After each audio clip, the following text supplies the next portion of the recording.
Bom dia, pessoal. Aqui é o professor Rodrigo, Sociologia. Vamos começar mais uma aula do segundo ano de ensino médio. Essa é a nossa aula número 4, a primeira aula do segundo bimestre. E hoje a gente vai falar sobre o que significa cultura e quais são algumas faces, né, que a cultura apresenta. Então vamos abrir o nosso PowerPoint para nos ajudar aqui.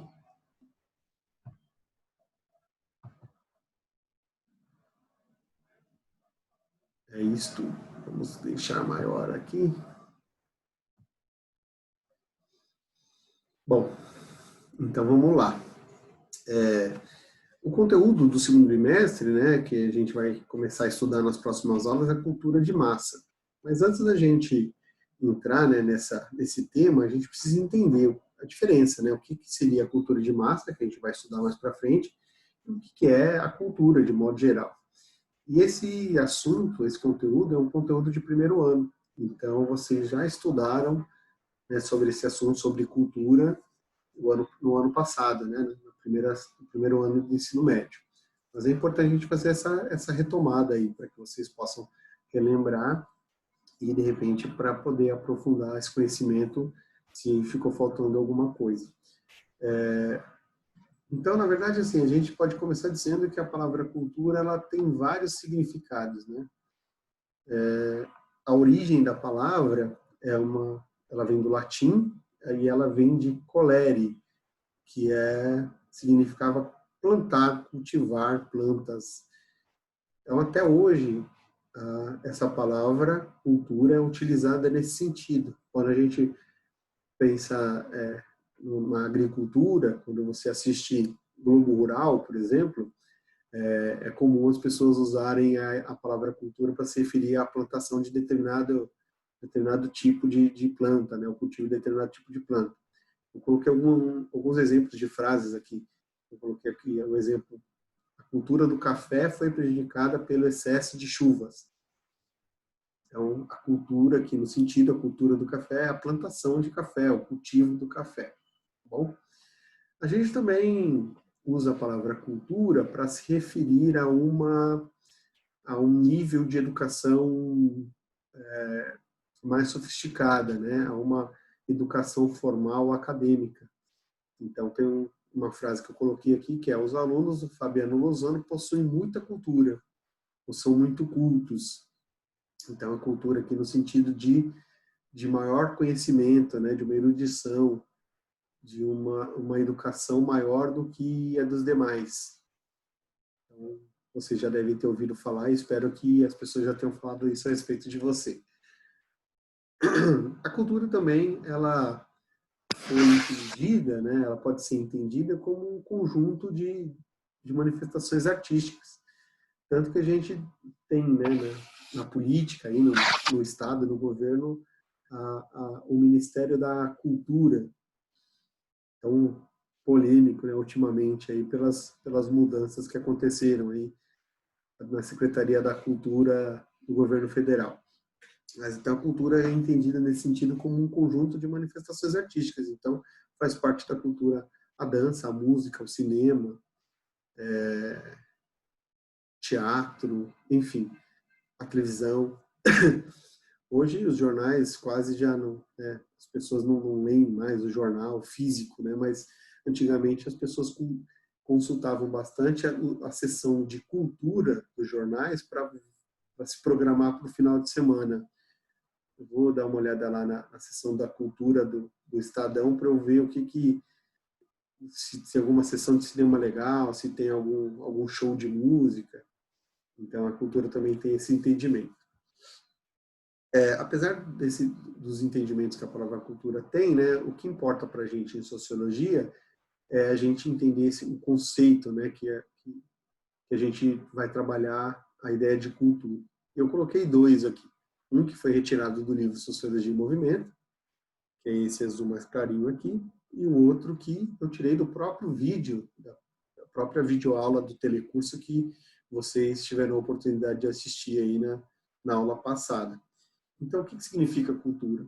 Cultura é um conjunto de práticas, saberes, normas e valores de uma coletividade e serve de fundamento para as relações sociais que acontecem dentro dessa coletividade.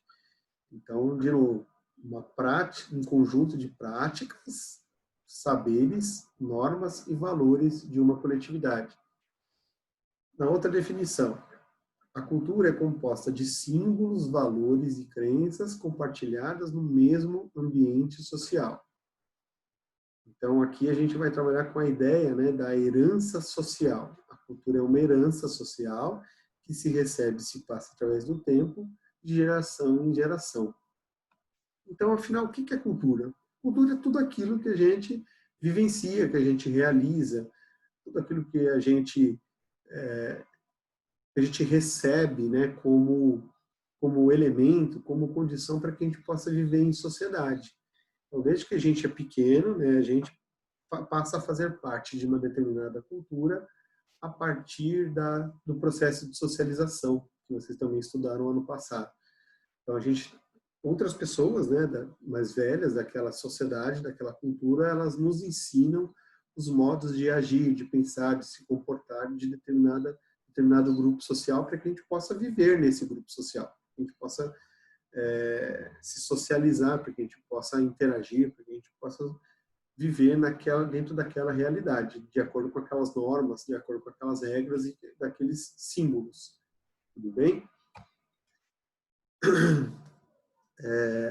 Nesse sentido, né, cultura, assim, todas as pessoas têm cultura, não tem como dizer que uma pessoa tem cultura e outra não. Todo mundo, cultura não é só aquilo que a gente aprende na escola, né? Desde que a gente vive, a gente está aprendendo a ter cultura. Desde que a gente nasce, a gente está aprendendo a ter cultura. E essas culturas são diferentes, né? De grupos humanos para grupos humanos. Nem todas as pessoas compartilham da mesma cultura. Ao contrário, né? Existe uma infinidade de culturas, infinidade de modos de agir, de pensar, de sentir, de se comportar, né? E olha que interessante, a cultura é aquilo que nos diferencia enquanto indivíduos. Então, assim, eu tenho um modo de agir, um modo de fazer que é diferente do modo de fazer de outra pessoa. Eu tenho uma forma de falar, uma forma de se vestir, uma forma de pensar que é diferente do outro, que é diferente de alguém que vive em outro país, que faz parte de outro grupo social. Então, a gente pode dizer que a cultura, ela nos diferencia.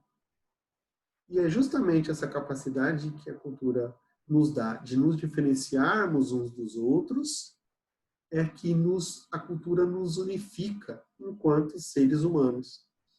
Então, a gente vai perceber que a cultura é um importante elemento para a sociologia, é um importante elemento de humanização.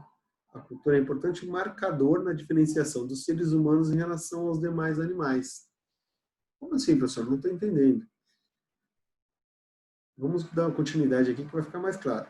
Os grupos sociais humanos se diferenciam em tempos e espaços, ao contrário dos outros animais, que conservam as mesmas características do grupo, independente de tempo e espaço. Olha que legal essa ideia, né? A cultura não é algo fixo, imutável. A cultura, ela se modifica de acordo com o espaço e o tempo. Então, aquele exemplo de novo, né? Aqui em São Paulo nós temos determinadas culturas. No interior, né? Na capital tem uma cultura, no interior tem outra, em outras regiões do Brasil tem outra, em outros países. Então, assim, a cultura ela se modifica de acordo com os espaços, com os locais. E a cultura também se modifica ao longo do tempo.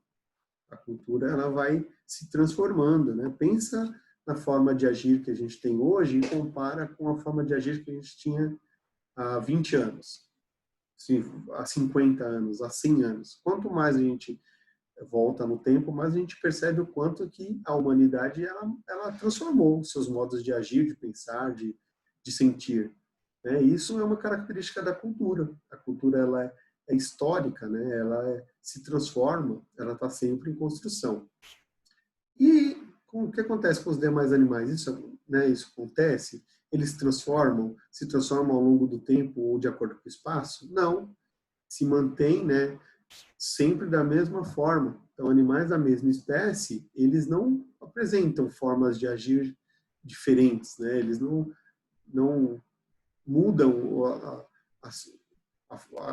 os seus hábitos porque estão em locais diferentes ou ao longo do tempo. Para ficar mais claro, a gente pegou o exemplo de moradias aqui, ó, de casas. Vejam, aqui existem diversos tipos de moradia, né? Diversos tipos de casas. As casas mais antigas, as casas mais simples, outras mais sofisticadas, existem os prédios. Então, aqui são exemplos de como a humanidade ela resolveu a sua necessidade de morar ao longo do tempo e de acordo com aquela cultura que ela faz parte, o local que ela faz parte. E olha aqui o que acontece com o animal aqui, ó. Olha aqui a casinha de João de Barro aqui. Vocês percebem alguma diferença substancial em relação à forma que essas casinhas foram construídas? Não tem, né?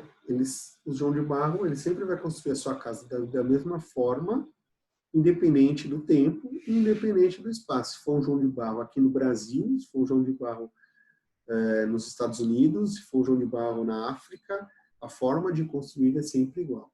Então, a gente tem que destacar que a cultura ela é um importante elemento para nos diferenciar dos animais. Por quê? Porque nós somos diferentes uns dos outros a partir das nossas culturas, né?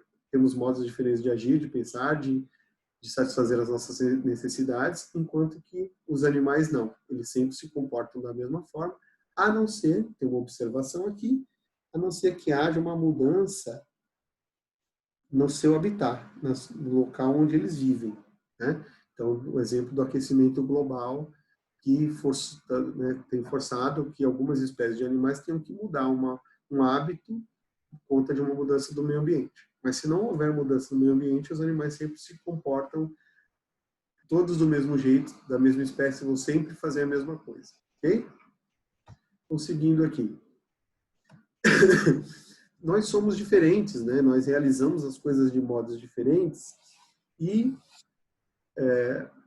por um grande período da nossa história, né, algumas pessoas acharam que as diferenças culturais, as culturas podiam ser hierarquizadas, que existiam culturas que seriam superiores às outras. E isso foi usado como um instrumento de dominação, né, por muito tempo, para que justificasse, né, que certos povos pudessem dominar outros. Então isso aconteceu bastante, né, nos séculos 19 e 20, né, com a ideia do eurocentrismo, com a ideia de que a cultura europeia era superior à cultura de outros lugares do mundo, né, em relação às culturas asiáticas, africanas, americanas, e que os europeus tinham uma missão de civilizar as demais culturas, tornar as outras culturas iguais à cultura europeia. Então, isso era uma ideia que, por muito tempo, né, pautou aí a colonização dos novos, chamados novos mundos, né? Mas, na verdade, o interesse era econômico, né? O interesse era de dominar e de controlar aqueles povos. Isso começou a mudar, né, a partir dos estudos da antropologia, da sociologia, que mostravam que era equivocado você julgar uma cultura diferente da sua como inferior ou como errada. Que isso era um etnocentrismo, era uma postura equivocada que deveria ser evitada, porque todas as culturas têm seu próprio valor, têm a sua própria lógica de funcionamento. E para você entender o funcionamento de uma cultura, você tem que entender a partir da própria lógica de funcionamento dela mesma, e não a partir da lógica de funcionamento da sua cultura. Eles deram um nome, né, a isso de relativismo cultural. Isso também são dois conceitos que aparecem no vídeo que vocês assistiram lá na videoaula. Apesar de não ser correto, né, a gente hierarquizar as culturas, a gente pode sim identificar quem são, né, os grupos que a produzem. Então, assim, quem são os grupos que reproduzem determinado tipo de cultura? E a gente pode encontrar, quando a gente faz essa observação, diferentes faces da cultura. Essas faces da cultura estão relacionadas aos grupos que a produzem e para quem ela se destina. E, nesse sentido, a gente consegue encontrar duas faces importantes que acho legal a gente entender antes da gente falar de cultura de massa. Então, que é a cultura erudita e a cultura popular. O que é a cultura erudita e a cultura popular? A cultura erudita são aquelas práticas, costumes e saberes que são produzidas pelas elites ou para elas. Ou seja, são as classes dominantes, os grupos dominantes que vão produzir, ter uma produção, né, um determinado tipo de produção cultural que ela vai produzir e vai consumir aquele tipo de cultura no sentido de se distinguir das demais classes. Então, a gente pode dizer que a cultura erudita é uma cultura institucionalizada, é uma cultura oficial, é aquela que a gente costuma adotar como uma cultura padrão, né? Então, a gente tem alguns exemplos aqui, coloquei algumas imagens aqui, né, do que seria considerado uma cultura erudita. Então, a gente tem aqui a música clássica, né, uma orquestra sinfônica, o balé, um musical, aqui uma fotinho do Fantasma da Ópera, e aqui uma galeria de arte, de quadros, né? Esses seriam tipos de cultura erudita. E a cultura popular, por outro lado, são aquelas práticas, costumes e saberes que têm sua origem nas classes dominadas ou populares. Então, é toda a produção cultural que está relacionada à experiência cotidiana daqueles que não são da classe dominante. Então, a gente pode considerar as culturas populares como as culturas não oficiais, aquelas culturas que não são institucionalizadas.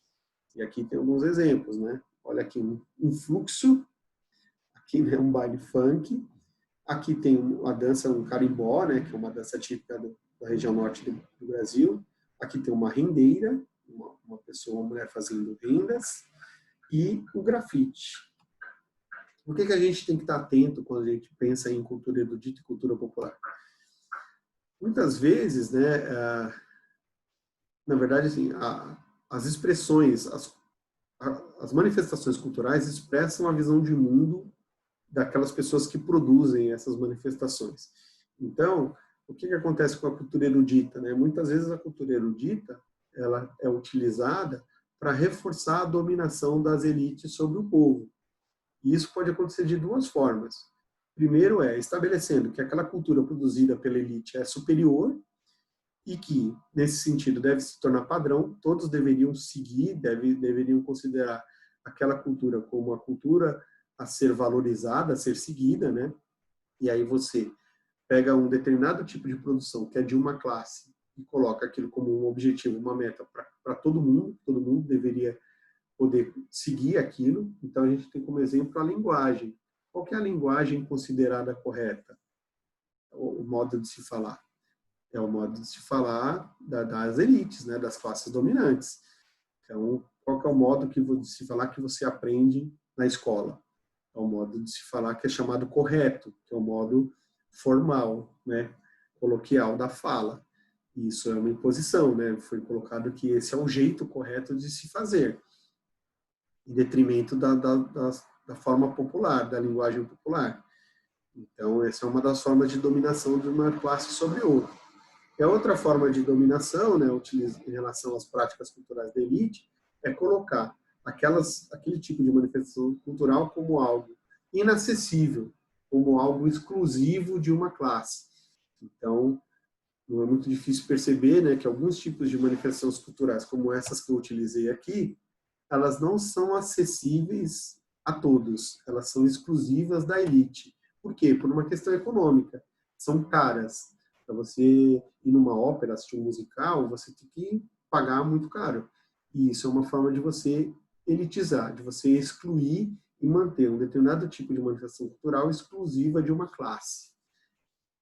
Por outro lado, né, o que as classes dominadas elas têm como resposta? É que muitas vezes as classes dominadas, né, elas utilizam os elementos da cultura popular como uma forma de resistência, uma forma de se opor aos padrões estabelecidos pelas classes dominantes.